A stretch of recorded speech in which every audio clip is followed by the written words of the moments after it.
Bonjour à tous, nous nous retrouvons aujourd'hui pour réaliser deux pendentifs forme pierre ornés de fil aluminium 1 mm.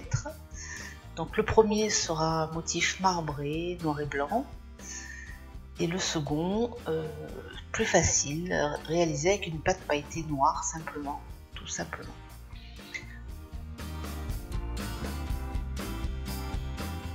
Alors nous retrouvons pour le premier le matériel utilisé.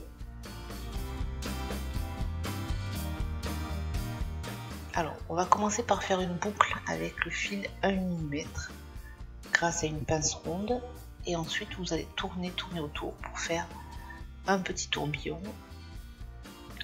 C'est assez facile, le fil d'aluminium 1 mm est assez souple. Une fois que vous avez fait la première petite boucle, il vous suffit de tourner autour, ça vient relativement rapidement et facilement.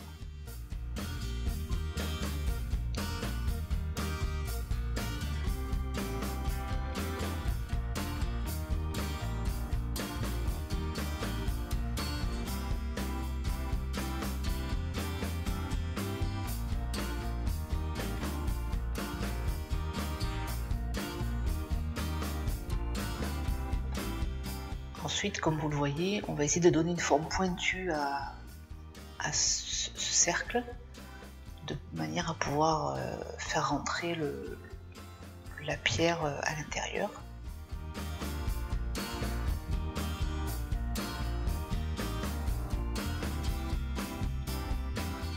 Nous allons maintenant attaquer le marbré.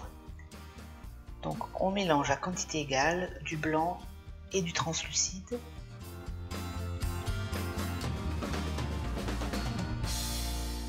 Et on a besoin d'un tout petit peu de noir, comme vous le voyez. Donc on va le couper en tout petits morceaux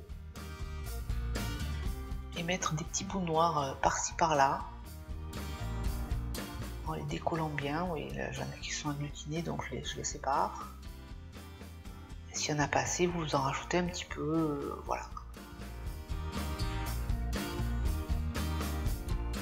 Et ensuite vous tournez, vous essayez de mélanger sans que ça se mélange pas trop, il faut que ça fasse de jolies zébrures. Des veines, un peu comme le marbre. Donc on remélange à nouveau. Et on tortille, et on tortille.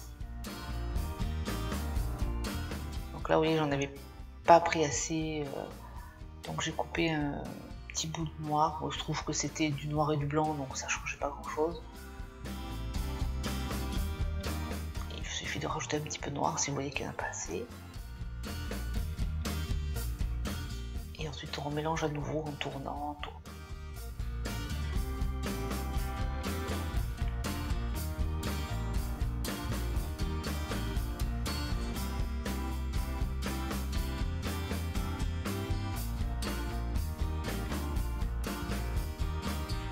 Voilà, à un moment donné, je l'ai donc écrasé dans la machine à pâte.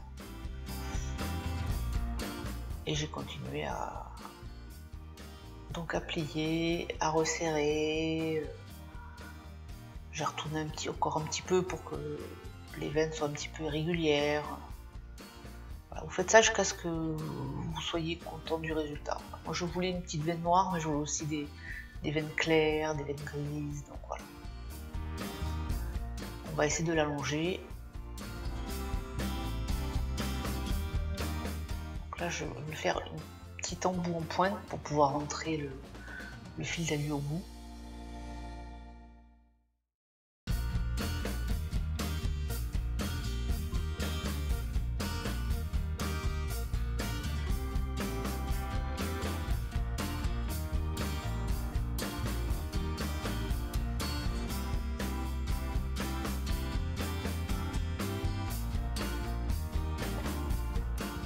Donc là j'écrase la pâte avec un sous-verre, simplement parce que ça évite de laisser des traces de doigts sur la pâte. Comme on veut qu'elle soit bien ronde, bien régulière, c'est un moyen assez efficace.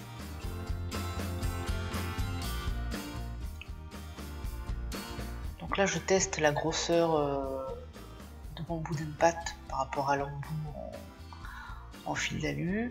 Oui, c'était encore un peu trop épais, donc je continue à l'affiner.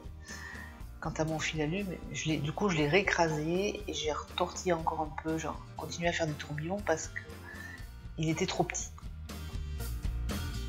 Ensuite on fait le creux comme on a fait au début. Et le bout, on vient faire une petite boucle pour que ce soit joli. Et les images.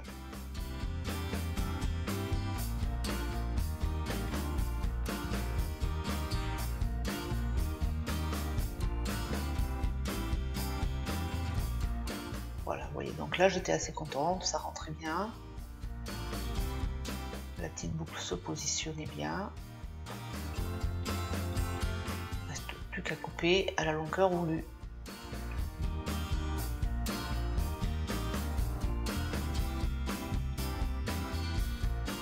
Ne coupez pas trop court. Donc là je voulais terminer en faisant quelques petites entailles, voilà, pour que ce soit pas trop régulier comme un vrai caillou, on va dire.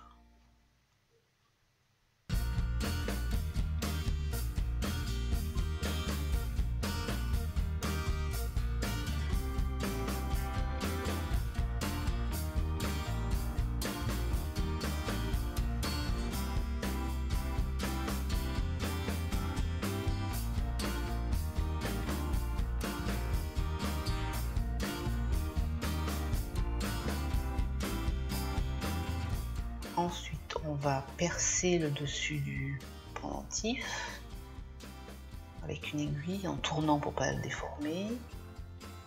On met un petit peu de fimo liquide pour être sûr que le piton qu'on va y insérer va bien tenir. Et j'ai oublié de filmer, mais j'ai rajouté un petit peu de pâte en haut parce que j'avais peur que ça tienne pas. Donc j'ai rajouté une toute petite boule entre le haut du pendentif et le piton, tout en rajoutant un peu de fimo liquide pour être sûr que ça tienne bien, qu'il n'y ait pas de soucis par la suite. Et au four pendant 30 minutes. Donc ensuite on ponce et on lustre cette pierre pour qu'elle se la fasse naturelle. Il suffit de relever la petite boucle puisque le fil est très souple pour faciliter le ponçage et le listrage. Et ensuite un petit point de colle sous la boucle et on la rabat sur la pierre. On passe maintenant au second pendentif avec une seule patte cette fois-ci. Vous verrez, celui-ci est plus facile à réaliser. Donc là on prend un petit bout d'une patte à la longueur désirée, on le fait un petit peu carré cette fois-ci, ce sera beaucoup plus simple. Et on va essayer de couper une pointe. Donc là, voilà, je vous laisse regarder petit à petit jusqu'à ce que vous ayez une petite pointe qui vous plaise.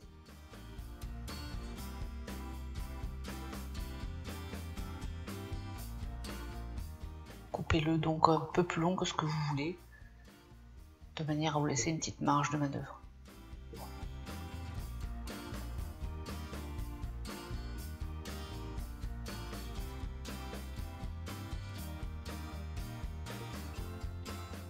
On aplatit bien. On va maintenant couper bien droit à l'autre extrémité.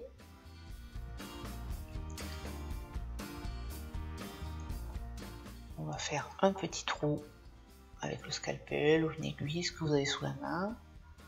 Toujours un petit peu de fimo liquide pour être sûr que tout adhère bien.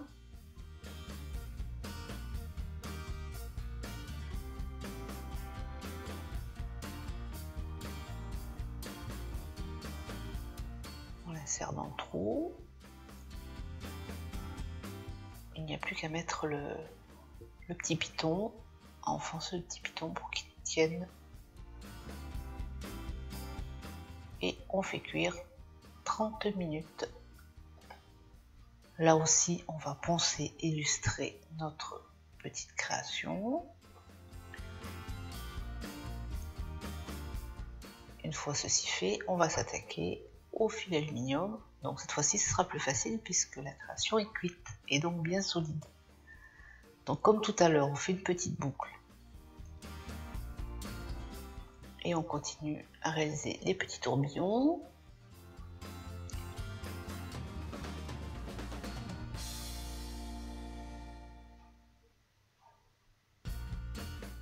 On le place sur un côté. Voilà. Et ensuite on va tourner autour.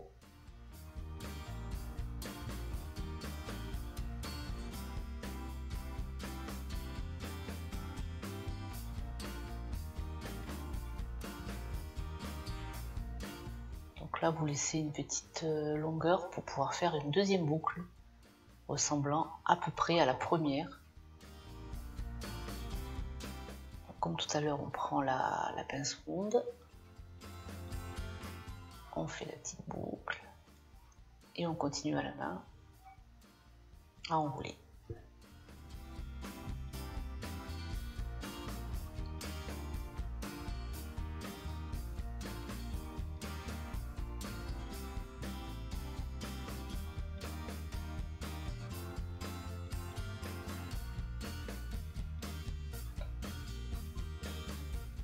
Donc là, c'est à vous de décider si vous voulez que les deux boucles soient sur le même côté ou sur les côtés opposés, qu'importe.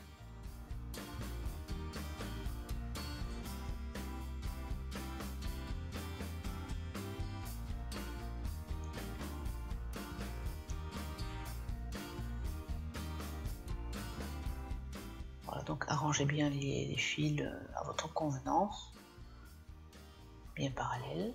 Voilà. Maintenant, on va procéder aux finitions, mettre un petit point de colle sous les boucles, tout simplement. Le fil est très souple, donc c'est très facile. La colle azulite est une colle à bijoux qui colle au bout de 10-15 minutes. Donc c'est assez pratique. Je n'aime pas trop quand les colles collent trop vite, surtout pour les bijoux.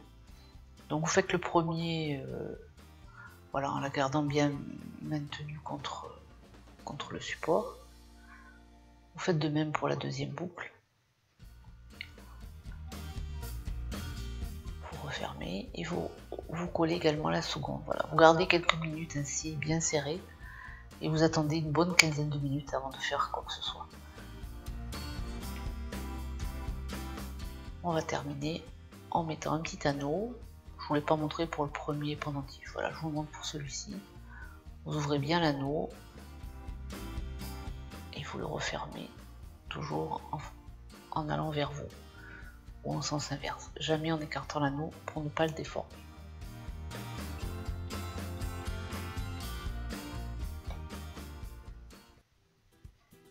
Et voilà, vous avez deux jolis pendentifs. Il vous suffit maintenant de trouver le cordon qui vous convient, une chaîne. Je vous laisse avec quelques photos. J'espère que ce tuto vous aura plu. N'hésitez pas à me dire celui que vous préférez. À très bientôt.